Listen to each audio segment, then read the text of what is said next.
কুরুক্ষেত্রের ময়দানে কৃষ্ণ দাঁড়িয়ে আছেন, অর্জুন নতজানু। আকাশ বাতাস স্তব্ধ, ধ্বনিত হচ্ছে সেই পরম জ্ঞান যাকে আমরা আমাদের পবিত্র গ্রন্থ শ্রীমদ্ ভাগবত গীতা নামে জানি। কিন্তু আপনাদের যদি বলি গীতার জ্ঞান স্বয়ং শ্রীকৃষ্ণ বলেননি, কি ভ্রু কুচকে গেল তো? যদি বলি শ্রীকৃষ্ণ জানতেনই না যে তিনি গীতার জ্ঞান নিয়ে কি বলেছিলেন, তাহলে আপনি হয়তো রেড়ে করে ছুটে উঠবেন।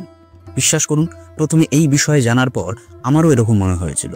তারপর বিষয়টি আপনাদের সামনে তুলে ধরার জন্য ঘটনাটি নিয়ে গভীর জানার চেষ্টা করি এবং দেখি তত্ত্বদর্শী সন্ত রামপাল মহারাজ মহাশয় বিভিন্ন তথ্য প্রমাণ সহ বিষয়টি বোঝানোর চেষ্টা করেছেন। আমিও সেই পণ্ডিতের দেওয়া তথ্য প্রমাণই আপনাদের সামনে উপস্থাপন করব। তাহলে রামপালজি মহারাজের কথা অনুযায়ী গীতা বলার সেই মুহূর্তে শ্রীকৃষ্ণের মধ্যে দিয়ে নাকি কথা বলেছিলেন কাল, অর্থাৎ পরম ব্রহ্ম। কে এই পরম ব্রহ্ম সে কথা পরে বলছি। আগে আমরা জানব সেই গীতার গোপন রহস্য। গীতা আসলে কে বলেছিলেন, কৃষ্ণ না পরম সেই কালপুরুষ নিজে? আজ পর্যন্ত আমরা শুনে আসছি যে পবিত্র গীতার জ্ঞান শ্রীকৃষ্ণ বলেছেন, কিন্তু শ্রীকৃষ্ণের শরীরে আসলে কাল প্রবেশ করে গীতার জ্ঞান বলেছেন। এমনকি কৃষ্ণ জানতেন না যে তিনি গীতার জ্ঞানে কি বলেছিলেন। রামপালজি মহারাজের মতে এই আশ্চর্য কথার সমর্থন আসলে গীতাতেই রয়েছে। তিনি প্রথমে প্রমাণ দিচ্ছেন গীতা থেকেই। যখন গীতা জ্ঞানদাতা গীতার 10 নং অধ্যায়ে নিজের বিরাট রূপ দেখিয়ে দেয়, তখন তা দেখে অর্জুন ভয়ে কাঁপতে লাগলেন। এখানে আপনাদের একটু মনে করিয়ে দিই যে শ্রীকৃষ্ণ আসলে সম্পর্কে অর্জুনের শ্যালক ছিলেন, কারণ শ্রীকৃষ্ণের বোন সুভদ্রাকে অর্জুন বিবাহ করেছিলেন। গীতার 11 অধ্যায়ের 31 নম্বর শ্লোকে আছে, গীতা জ্ঞানদাতা যখন নিজের ভয়ঙ্কর 1000 বাহুযুক্ত বিরাট রূপ অর্জুনকে দেখান, তখন তিনি জিজ্ঞাসা করেন, হে দেব, আপনি কে? হে সহস্রবাহু প্রভু, আপনি আপনার চতুর্ভুজ রূপে দর্শন দিন। এই কথা বলার কারণ হলো অর্জুন শ্রীকৃষ্ণকে বিষ্ণুর অবতার মনে করতেন, কিন্তু ওই সময় শ্রীকৃষ্ণের শরীর থেকে কাল বাইরে এসে নিজের অপার বিরাট রূপ দেখিয়েছিলেন। যে রূপে ছিল করাল দাঁত, সেই দাঁতে ঝুলেছিলেন মহাভারতের সব রথী মহারথীরা। ভয়ঙ্কর অগ্নিবর্ষণ হচ্ছে চারিদিকে। অর্জুন সেই রূপের আদি অন্ত খুঁজে পাচ্ছে না। গীতার অধ্যায়ের 11তম অধ্যায়ে শ্লোক সংখ্যা 46-এ অর্জুন তাই বলছেন, আমি তীব্র স্বতন্ত্র, আপনার এই রূপকে আমি সহ্য করতে পারছি না। এবার সন্ত রামপালজি মহারাজ আমাদের বিচার করতে বলেছেন যে কেউ কি নিজের শ্যালককে জিজ্ঞাসা করবে যে হে মহানুভব, বলুন আপনি কে? না, কারণ তিনি সেই সময় কৃষ্ণ ছিলেন না, ছিলেন কাল বা ব্রহ্ম। প্রমাণ নম্বর 2, গীতা অধ্যায়ের 11 নম্বর শ্লোক 21 নম্বর। অর্জুন বলছেন, আপনি তো দেবতাদের সম্মুখে গ্রাস করছেন, যারা আপনার প্রতি ভয়ভীত হয়ে হাত জড়ো করে আপনারই স্তুতি করছে। মহর্ষি ও সিদ্ধ সমুদায়গণ আপনার কাছে তাদের রক্ষার্থে মঙ্গল কামনা করছে। শ্লোক 32-এ গীতা জ্ঞানদাতা বলেন, কালোস্মি লোকক্ষয় কৃত প্রবুদ্ধ লোকানো সমারতিমিভ প্রবৃত্ত ঋতেও পিতং না ভূষ্যন্তি সর্বে সে অবস্থিতা প্রত্যেকে নিকে সুযোধা। অর্থাৎ হে অর্জুন, আমি ভয়ঙ্কর কাল, আমি এখনই প্রবৃত্ত হয়েছি, অর্থাৎ শ্রীকৃষ্ণের শরীরে আমি এখন প্রবেশ করেছি। আমি উপস্থিত সকল ব্যক্তিদেরকে নাশ করব।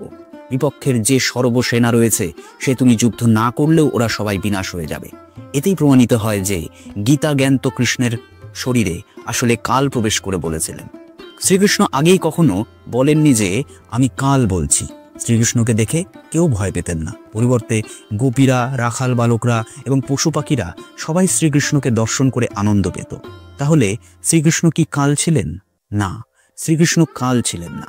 তাই গীতা জ্ঞানদাতা কাল রূপে শ্রীকৃষ্ণের শরীরে প্রবেশ করে গীতা শাস্ত্রের জ্ঞান দিয়েছিলেন, অর্থাৎ গীতা জ্ঞান দেওয়ার জন্য তিনি শ্রীকৃষ্ণের শরীরকে ব্যবহার করেছিলেন। প্রমাণ নম্বর 3, গীতা অধ্যায় 11 শ্লোক 47। এই গীতা জ্ঞানদাতা এখানে বলছেন, হে অর্জুন, আমি প্রসন্ন হয়ে নিজের শক্তি দিয়ে তোমার দিব্য দৃষ্টি খুলে দিয়ে আমার এই বিরাট রূপ দেখিয়েছি। এই বিরাট রূপ তুমি ছাড়া আর আগে কেউ কখনো দেখেনি। কিন্তু বিচার করার বিষয় হলো, মহাভারত গ্রন্থে এক প্রকরণে উল্লেখ আছে যে সময় কৃষ্ণ কৌরবদের সভায় উপস্থিত 2 পক্ষকেই বলছিলেন যে তোমরা নিজেদের মধ্যে কথাবার্তা বা সন্ধি করে সম্পত্তি ভাগ করে নাও।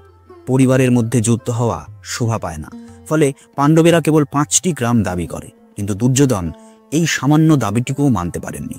দুর্যোধনের হয়ে কাশিরাম দাস লিখছেন, বিনা যুদ্ধে নাহি দিব সূচাগ্র মেদিনী, অর্থাৎ বিনা যুদ্ধে সূচের অগ্রভাগ পরিমাণ জায়গাও আমি দেব না। এই কথায় শ্রীকৃষ্ণ অত্যন্ত ক্রোধিত হয়ে দুর্যোধনকে বলে, তোমার এই জেদ ও স্বার্থপরতার জন্য সমগ্র বংশ নাশ হয়ে যাবে। তুমি কি এই চাও? কোথায় অর্ধেক রাজ্য আর কোথায় 5টি গ্রাম? এটুকু তো বিবেক রাখো। শ্রীকৃষ্ণের মুখে এই সুকথা শুনে দুর্যোধন ক্রোধের আগুনে জ্বলে উঠলেন। সভায় উপস্থিত নিজের ভাই এবং মন্ত্রীদেরকে আদেশ দিলেন, যাদব শ্রীকৃষ্ণকে বন্দি করে কারাগারে নিক্ষেপ করো। সেই সময় শ্রীকৃষ্ণ নিজের বিরাট রূপ দেখালেন। সভাতে উপস্থিত সভাসদগণ ওই বিরাট রূপ দেখে ভয়তীত হয়ে কেউ মুখ ঢাকলেন, কেউ লুকিয়ে পড়লেন, তো কেউ চোখে হাত রেখে মাটিতে শুয়ে পড়লেন। তারপর নিজের বিরাট রূপ সংবরণ করে শ্রীকৃষ্ণ সভা ছেড়ে বেরিয়ে গেলেন। এখন সেই কথাটির উপর বিচার করি, যেটি গীতার 11তম অধ্যায়ের 47 নম্বর শ্লোকে আছে। গীতা জ্ঞানদাতা যেখানে বলছেন, হে অর্জুন, আমার এই বিরাট রূপ তুমি ছাড়া পূর্বে অন্য কেউ দেখেনি। যদি শ্রীকৃষ্ণ গীতা জ্ঞান বলতেন, তাহলে এটা কখনোই বলতেন না যে আমার বিরাট রূপ তুমি ছাড়া এর পূর্বে কেউ দেখেনি। কারণ শ্রীকৃষ্ণ নিজের বিরাট রূপকে কৌরব ও সভাসদগণকে আগেই দেখিয়েছিলেন। এতেই প্রমাণিত হয় যে শ্রীমদ্ ভাগবত গীতার জ্ঞান শ্রীকৃষ্ণ বলেননি, ওনার শরীরে প্রবেশ করে কাল বা ব্রহ্ম পুরুষ বলেছিলেন। প্রমাণ নম্বর 4, গীতা প্রেস গোরক্ষপুর থেকে প্রকাশিত শ্রী বিষ্ণু পুরাণের 233 নম্বর পৃষ্ঠায় আছে, একসময় দেবতা ও রাক্ষসদের মধ্যে যুদ্ধ হয়। দেবতারা পরাজিত হয়ে সমুদ্রের তীরে গিয়ে লুকায় এবং সেখানে তপস্যায় ভগবানের স্তুতি করতে থাকে। কালের বিধান আছে, অর্থাৎ কাল প্রতিজ্ঞা করে রেখেছিল যে আমি আমার বাস্তবিক কাল রূপে কাউকে দর্শন দেব না, নিজের যোগ মায়ায় আমি নিজেকে লুকিয়ে রাখব। এর প্রমাণ আছে গীতার 7 নম্বর অধ্যায় শ্লোক 24 এবং 25। এই জন্য কালপুরুষ কখনো বিষ্ণু রূপে দর্শন দেন, আবার কাউকে শঙ্কর রূপে বা কাউকে ব্রহ্মা রূপে দর্শন দেন। ফলে দেবতাদের বিষ্ণু রূপে দর্শন দিয়ে বলে যে আমি তোমাদের সংকটের বিষয়ে অবগত আছি, তোমরা পুরঞ্জ রাজাকে যুদ্ধের জন্য তৈরি করো, আমি ওই শ্রেষ্ঠ রাজার শরীরে প্রবেশ করে রাক্ষসদের নাশ করে দেব। বিস্তারিত জানতে বিষ্ণু পুরাণ আপনারা পড়তেই পারেন।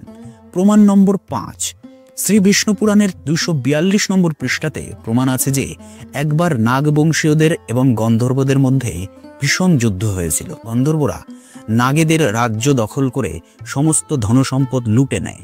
তখন নাগরা ভগবানের স্তুতি করে।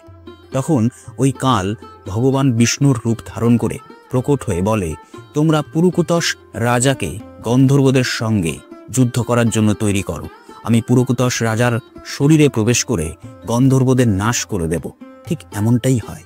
উপরোক্ত বিষ্ণু পুরাণের এই দুটি ঘটনা থেকে স্পষ্ট হয় যে কাল ভগবান এই গোপনে থেকেই সমস্ত কাজ করে থাকেন।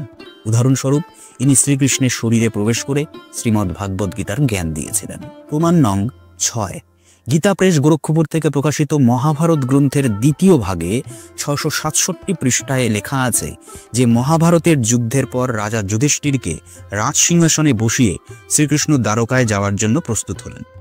তখন অর্জুন শ্রীকৃষ্ণকে বলেন, হে ভগবান, আমি গীতা জ্ঞান পুনরায় আরও একবার শুনতে চাই, সেই জ্ঞান আমি ভুলে গিয়েছি।